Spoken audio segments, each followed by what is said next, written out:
was a surgeon turned author. And he once described medicine in this way, as something that was horrific and painful and healing and love-filled. As he moved from surgery to writing, he looked for the sort of the deeper, more spiritual meaning to the practice of medicine. And one of his most famous books was a book called The Art of Surgery, Moral Tales, The Art of Surgery.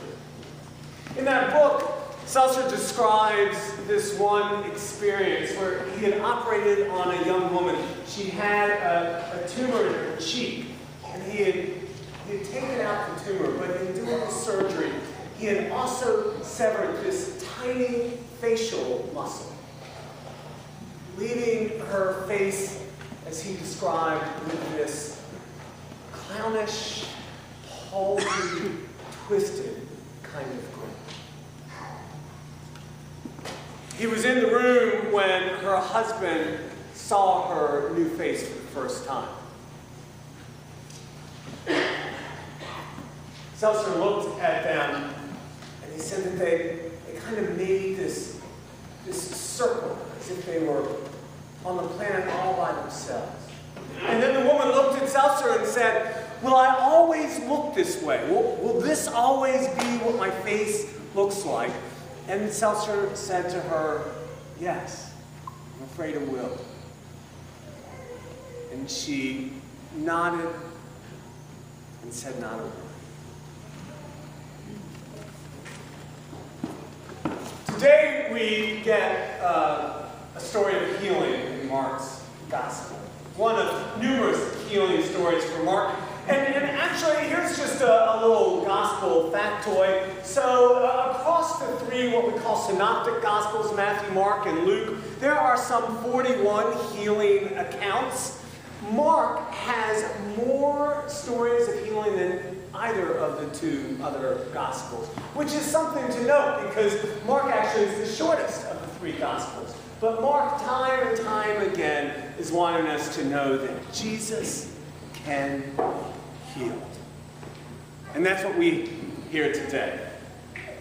In sort of classic Markan fashion, he starts the story with a little bit of breathlessness. If you're paying attention from week to week, he almost always seems to say things like immediately or right away or they went running or there's this pace to Mark's writing, and it's here today as well. Where he starts with, let's see, what's he said? He said, as soon as they left the synagogue. That's what he says this time. As soon as they left the synagogue. Last Sunday, if you were here, you heard about the time in the synagogue where, Capernaum synagogue, where Jesus healed a man who was possessed by an unclean spirit. And let me tell you, it created quite a stir when he did that. And so the crowd had gathered around him. Well, today we pick up just after that story. As soon as they left the synagogue, Jesus, along with Simon and Andrew and James and John, they head off to Simon's home. Now, this is the days before cell phones, and so they came unannounced, and they discovered that, in fact, Simon's mother-in-law was in bed with a fever. Not a big deal, perhaps, to those of us who live with antibiotics, but in those times, a fever oftentimes foreshadowed death. But that wouldn't be the case for Simon's mother-in-law now, would it? Because Jesus was there, he wouldn't have it. Mark says he goes to her and he heals her. He makes her well. But this great healing story, it doesn't have any details, now does it? As is so often the case, I'm frustrated because I want more. What did he say? What did he do? How did he pull this off, you know? Mark just says this one sentence. He goes to her, takes her by the hand, he lifts her up, and she was well. That's it. Well, actually, there's a postscript to that sentence, right? Don't worry, I haven't forgotten it. So Betsy, what's the postscript? So she's well, and then what does she do? She served them. And she served them. I was going to get to that, I assure you. In fact, you know, I have to say, as somewhat of a sidebar, I've long chuckled at that postscript, and she served them, thinking, well, isn't that just the way it always is? The women are out working, the men are sitting around loafing, tracing mud through the home, or something like that. But then I read something that perhaps cast this observation in a different light. The suggestion by one scholar was that actually with that footnote, Mark is using this woman, as a faithful example, as a model for what we are to do after we experience the healing power of Jesus. What this woman shows us, more than probably any man could in any of the Gospels, is that once we experience the healing power of Jesus, then we are to be people of service. That's a better takeaway than, oh my gosh, they were just pigs, those guys, right? Okay, but that's a sidebar. So back to the healing story itself. We don't get many details, and I want to know how they do it. I mean, is this just some kind of holy hocus pocus we got going on here? Is this something reserved only because he is the Son of God? I got all kinds of questions. I want more.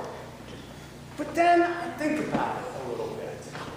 I don't think that it's just holy hocus pocus. And I don't think that it's only because he's the Son of God. Not that I don't believe that Jesus is the Son of God, and not that I don't believe that Mark captures a holy moment here. I believe all of that. But you know what? I've come to realize that the scarcity of details that Mark gives us, maybe in those few details we got all that we need to know.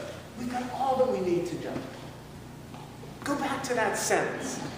And maybe in that one sentence, we learn the substance of Jesus' power. He goes to her. He takes her by the hand. He lifts her up. And she's healed. He is present to her. He has compassion for her. He reaches out to her. He touches her. And she's made whole.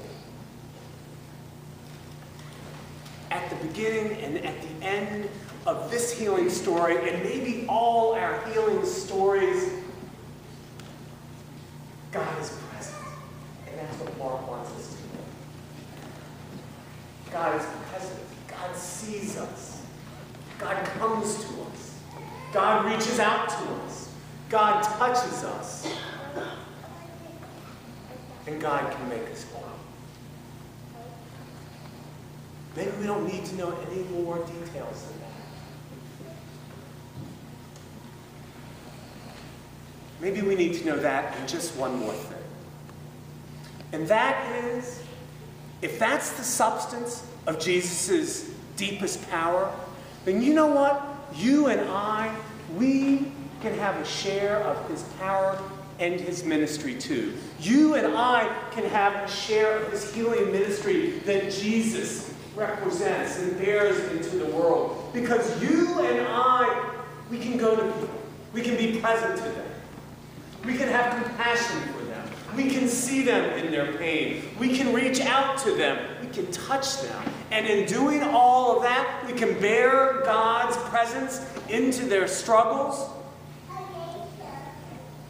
And we can help make them whole. You and I can do that too. I've seen it. I've seen it here as I watch the life that unfolds at St. Luke's. I mean, listen, when someone from the Pastoral Care Committee goes and visits someone who is confined to their home or perhaps just to a room, if even for a moment they heal their loneliness. And when someone from Loaves and Fishes, Rhode Island, gets in a car and drives out to Woonsocket and holds hands with one of our friends there and says a prayer with them, well, if even for a moment, they are healed of their hopelessness. And frankly, if someone here, one of you, just sitting in the pews, a long-time member, a familiar, comfortable member of this parish, welcomes and greets a stranger who is visiting in our midst, then maybe for more than a moment, they are healed of their otherness. Do you see? It is both simple and sacred, this healing that we can do. Sure enough, our Jesus whom we follow, there is something special, something particularly holy about him. But if you listen to these stories and watch his trajectory as the disciples gather around him, you will see that he gives them authority to do the same kinds of healing. And he gives us that authority too, if we're willing to be present, if we can have compassion, if we dare reach out and bear God's presence into their suffering. I think these miracles, these healing miracles, they happen all the time. They may be small, and they may not happen the way we expect. But if we pay attention, we can see that these little healings, they are miracles nonetheless. Seltzer went on with his story about the woman and her husband. So she asked him, she says, so, will my face be like this always? He says, yes. She nods silently. And then the husband goes around to the other side of her bed, and he looks at her, and he says to her, well, you know what? I kind of like it. I think it's cute. And then Seltzer writes, he bends to kiss her crooked mouth. And I am so close that I can see how he twists his own lips to accommodate hers, to show her that their kiss still works. I hold my breath and let the wonder